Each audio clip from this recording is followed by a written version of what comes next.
Assalamualaikum warahmatullahi wabarakatuh. Perkenalkan, nama saya Suitbal, jurusan Hukum, Matkul Hukum Internasional. Di sini saya akan menjelaskan tentang negara terkecil di dunia dan pusat Katolik, yaitu Kota Vatikan atau Negara Kota Vatikan.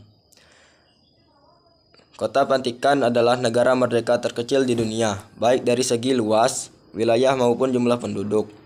Meskipun dikelilingi oleh Italia, Vatikan merupakan negara yang memiliki kedaulatan penuh dan menjadi pusat spiritual Gereja Katolik Roma. Sejarah Kota Vatikan, awal mula dan perkembangan wilayah yang kini menjadi Kota Vatikan. Awalnya merupakan bagian dari Kekaisaran Romawi. Menurut sejarah, makam Santo Petrus, salah satu Rasul Yesus dan Paus pertama, terletak di lokasi yang sekarang menjadi Basilika Santo Petrus. Makam ini menjadi tempat ziarah penting bagi umat Kristen sejak abad keempat. Seiring waktu, kepausan menjadi semakin kuat dalam politik Eropa, terutama setelah runtuhnya Kekaisaran Romawi Barat. Pada abad pertengahan, para paus menguasai wilayah luas yang dikenal sebagai negara gereja, mencakup sebagai besar Italia Tengah.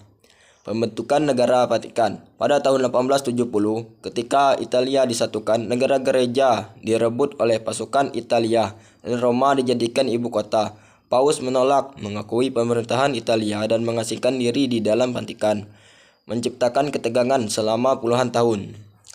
Situasi ini akhirnya diselesaikan dengan Perjanjian Lateran yang ditandatangani pada 11 Februari 1929 antara Paus Pius ke-11 dan pemimpin fasis Italia, Benito Mussolini. Perjanjian ini mengakui Kota Vatikan sebagai negara merdeka dengan tahta suci sebagai otoritas tertingginya. 3. Pemerintahan dan sistem politik. A. Monarki elektif absolut. Vatikan adalah negara dengan sistem monarki elektif absolut, artinya kepala negaranya Paus dipilih bukan berdasarkan keturunan. Paus memiliki kekuasaan mutlak dengan legislatif, eksekutif, dan yudikatif. Pemilihan Paus. Setiap kali seorang Paus meninggal atau mengundurkan diri, para kardinal mengadakan konklav, yaitu pertemuan tertutup di Kapel Sistina untuk memilih Paus baru. Pemilihan dilakukan melalui pemungutan suara rahasia dan hasilnya diumumkan dengan asap putih yang keluar dari cerobong kapel jika seorang Paus baru telah terpilih. C. Pemerintahan sehari-hari. Paus dibantu oleh berbagai lembaga di bawah tahta suci, termasuk Kuria Roma yang mengelola administrasi gereja Katolik di seluruh dunia. Selain itu, Vatikan memiliki pasukan keamanan sendiri, yaitu Garda Swiss yang bertugas melindungi Paus dan bangunan-bangunan penting. 4. Geografi dan demografi. Luas wilayah. Vatikan hanya memiliki luas sekitar 44 hektar, menjadikannya negara kecil di dunia. Sebagai besar wilayah terdiri dari bangunan-bangunan bersejarah, taman, dan museum.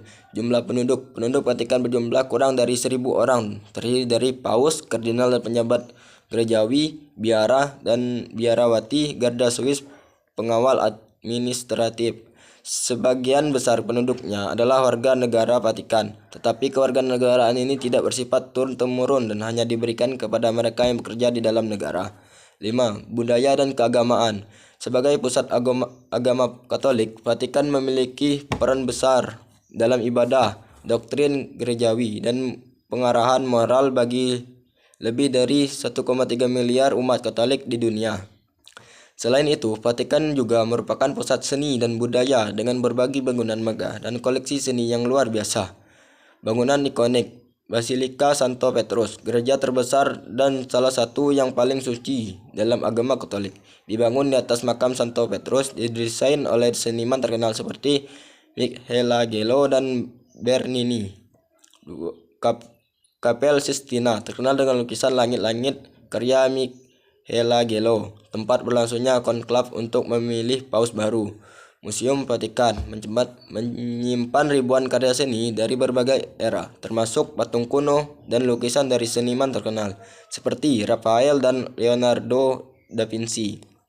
Bahasa resmi. Bahasa resmi Vatikan adalah Latin, tetapi bahasa Italia digunakan dalam komunikasi sehari-hari. Perayaan dan tradisi. Misa Natal dan Paskah Basilika Santo Petrus sering dihadiri oleh puluhan ribu umat dari seluruh dunia. Audiensi umum Paus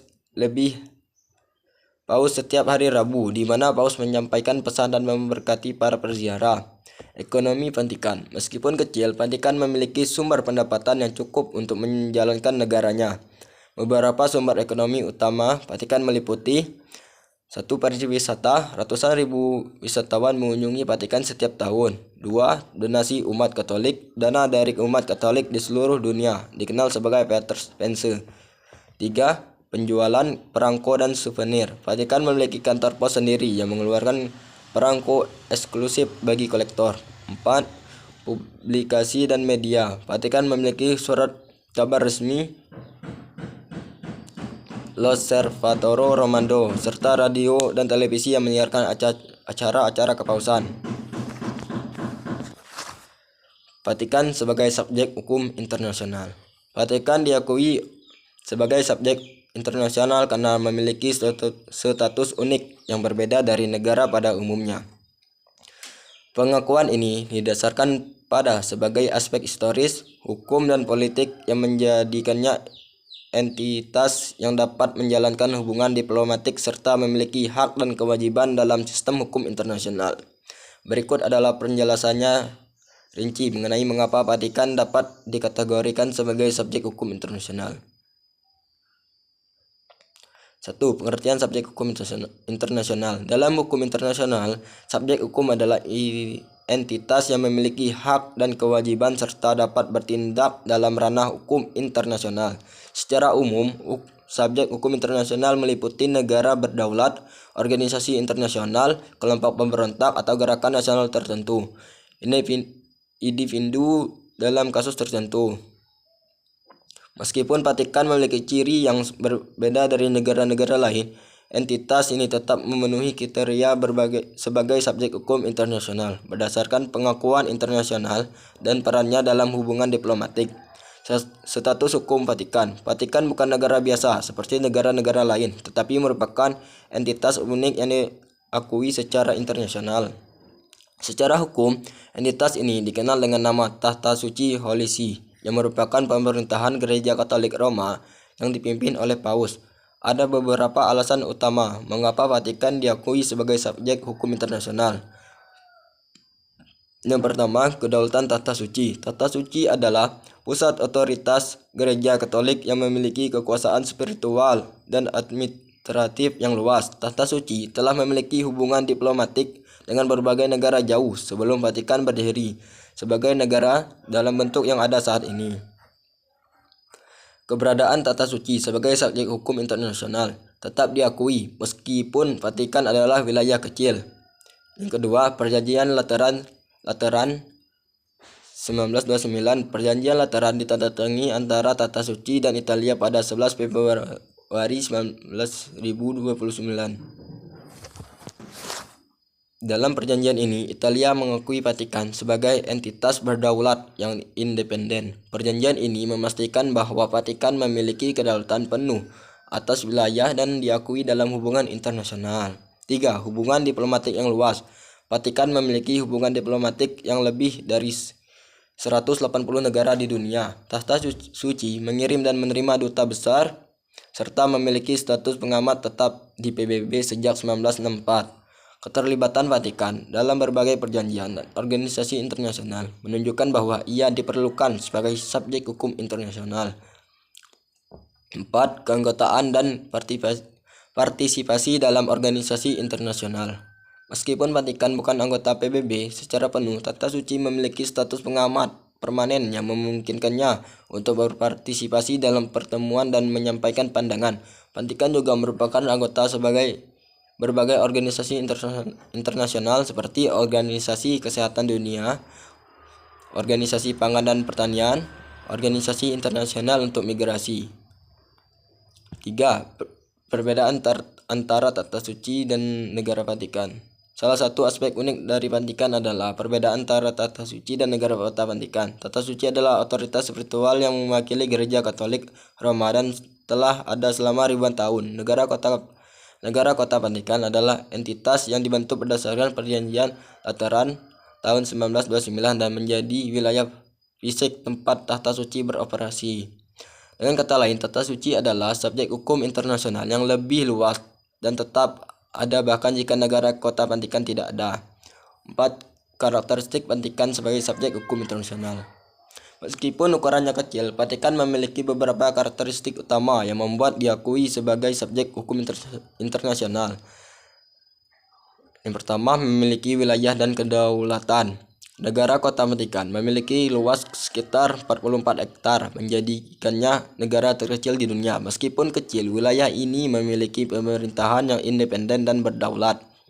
Yang kedua, memiliki pemerintahan yang terorganisir. Kepala negara Kota Vatikan adalah Paus yang memiliki kekuasaan eksekutif, legislatif, dan yudikatif. Pemerintahan Vatikan mencakup berbagai lembaga, termasuk Kuria Romawi yang menangani urusan administrasi dan diplomatik. Yang ketiga, mampu mengadakan hubungan internasional. Vatikan mengadakan perjanjian bilateral dengan banyak negara. Vatikan sering menjadi mediator dalam konflik internasional. 5. Hak dan kewajiban Vatikan dalam hukum internasional. Sebagai subjek hukum internasional, Vatikan memiliki berbagai hak dan kewajiban, antara lain hak Vatikan mengadakan hubungan diplomatik dengan negara lain, menjalin perjanjian internasional dengan berbagai negara, berpartisipasi dalam organisasi internasional sebagai pengamat atau anggota. 4. Menjalankan yurisdiksi hukum atas wilayah secara independen. 5. Menyampaikan pandangan dan kebijakan dalam isu-isu global seperti hak asasi manusia dan perdamaian dunia. Kewajiban Vatikan mematuhi prinsip-prinsip hukum internasional, menghormati perjanjian dan konvensi internasional yang telah ditandatangani, tidak melakukan tindakan yang merugikan negara lain atau mengganggu stabilitas internasional. Baik, sekian dari saya. Assalamualaikum warahmatullahi wabarakatuh.